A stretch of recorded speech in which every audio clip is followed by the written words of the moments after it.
今回は動画前半に左脳意識にネドジュンさんがインタビューした様子、動画後半に大きな無意識、つまりネドジュンさんの表現する本体さんの対話についてご紹介します。まずあなたの役割は何なのかを教えてください。この左脳という意識をより打ち固めて鍛え上げることですね。神様の意識からちぎれて出てきた一滴の意識を人間の体に合わせて鍛え上げるんです。それによってあなたは何をしようとしているのでしょうか。こうすることで後により一層神様の役に立つからです。左脳さんはいつも働いてばかりで疲れてしまうんじゃないかと思うんですけど、体力的には大丈夫なんですか？疲れるどころか美味しいばかりですね。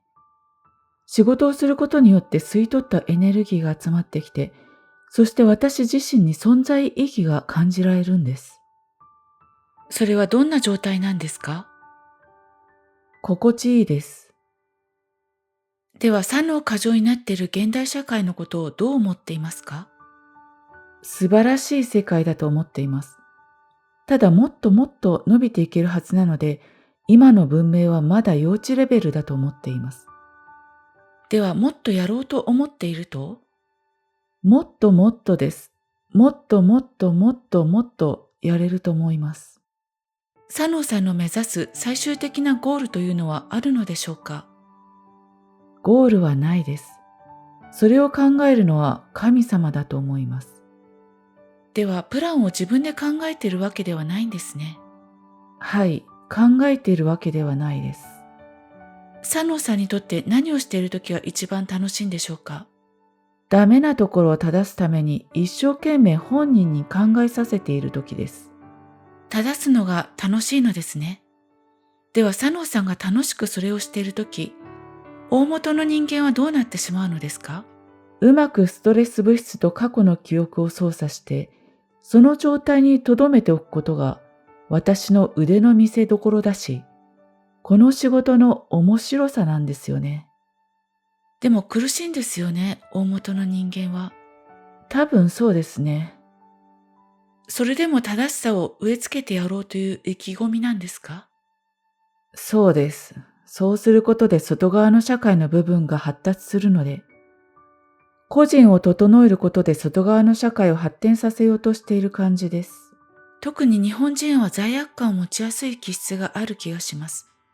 外国の方だと私は悪くないってはっきり言いますし、自分に対して罪悪感を持ちにくい印象があったりするのですが、実際そのあたりはどうなんでしょ日本は天井の低い文化というか、箱の中に入っているような文化なので、他の国の人より罪悪感のようなものが強く出ているように見えるかもしれません。ですが表に現れている部分がどうかという違いがあるだけで、文化や国民性に関わらず人間は皆同じだと思います。う？そうですか。では話題を変えますが、佐野さんの苦手なことは何ですか？今ここにくつろぐことです。今もくつろいではいらっしゃらないんですね。そうですね。でも左脳が優に働くと嬉しいとおっしゃったじゃないですか。嬉しいのとくつろぐのというのは違うことなんでしょうか？私にとっては違いますね。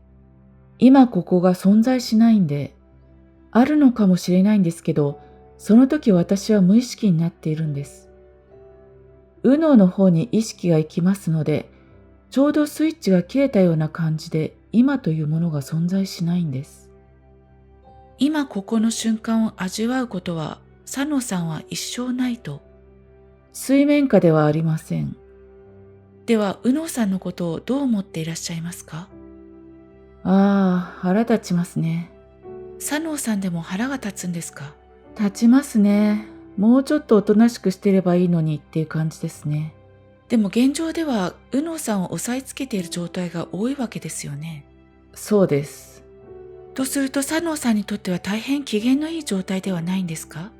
結局私は外側の社会を作り出そうとしているんです。内側で右脳が働くと、それが思い通りに進まなくなるので当然邪魔になりますね。とはいえ右脳さんは同じ頭の中に収まっている関係ではありますよね。はい。一緒にいて居心地はどうなんでしょうか？不快ですか？隣り合ってはいますが、お互いに触れ合わないのでわかりません。どちらかの電気がついているときは、どちらかの電気が消えているというような感じで、よくわからないんです。共存、つまり同じ時間に電気を両方つけることはないんですね。ないです。分けるものかと。なるほど。お二人が仲がいいとか悪いとか、そういうことでもないわけですね。そうです。顔の見えない隣人みたいなもんです。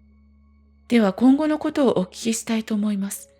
右脳優位な社会になっていくことを人々が選択した場合ですが、今その動きが起こりつつあることについてどう思いますか？こちらとしてはまだまだ余裕ですね。つまり今現在の文明じゃまだ足りないんじゃないかと思っているわけです。AI とかの技術もまだまだで、もう少し先まで進まないと地球のバランスなんて取れないと思っています。佐能さんの見解では社会は右脳優位になっていくことはないのでしょうか？それはわからないですね。私は脳の機能が突然切り替わってしまいましたが、そういうタイプの人についてはどう思っていらっしゃいますか？びっくりしましたか？正直なところ、私は水面下に降りて無意識で働いている方が向いてはいるんです。スピードが速いと言いますか。この人に意識を通しているときは遅くてイライラするような感じがあるんで、無意識でものすごいスピードで働いているときの方が実際気持ちはいいんですよ。ここだけの話。でもこの人の意識は私の声も聞いたり聞かなかったりなんで、もうちょっと聞いてくれたらいいのに、というぐらいではありますけどね。そうなんですね。今日はお忙しいところありがとうございました。はい、失礼します。次に大きな無意識、真が、ネドジュンさんの表現する本体さんに、左脳と右脳について尋ねた様子をご紹介します。本体さん、脳にいるキャラクターのことなんですけど、左脳には左脳さん、右脳には右脳さんと私が呼ぶ意識がいます。これ私の体感では本当に別人格がそこにいると感じられるんですけど、でも多重人格というような状態ではないんです。人格ではないな。オーケストラの楽器のように、それぞれのパートを担当している音やリズムだと思えばいい。その二つの意識だけではない。もっと大勢いる。そのすべてで君という音楽を構成している。かっこいい例えですね。その例えで言えば、私というこの自己意識は指揮者ですらないんです。演奏している舞台の真ん中でポカンと立っているだけ。聴衆でもない。いろんな音が奏でられている中で、おろおろ右往左往しているような具合です。君だけが外の世界を生きられるのだよ。だから内側のオーケストラは彼らに任せて、たまに耳を傾けてやればいい。君の細胞のすべてが音楽を奏でている。生命である喜びを表現しているのだ。直球でお尋ねしますけど、左脳さんも右脳さんもあなたですよね。私かあなたかで言うと、絶対あなたに近いと思う。もちろんそうだ。私が君の体のすべてに入り込んでいて、左脳では左脳意識を生み出し、右脳では右脳意識を生み出している。そして君という意識もまた私から生み出されている。ただし君は眠り込んでおり、私であることを忘れている。そこが違うね。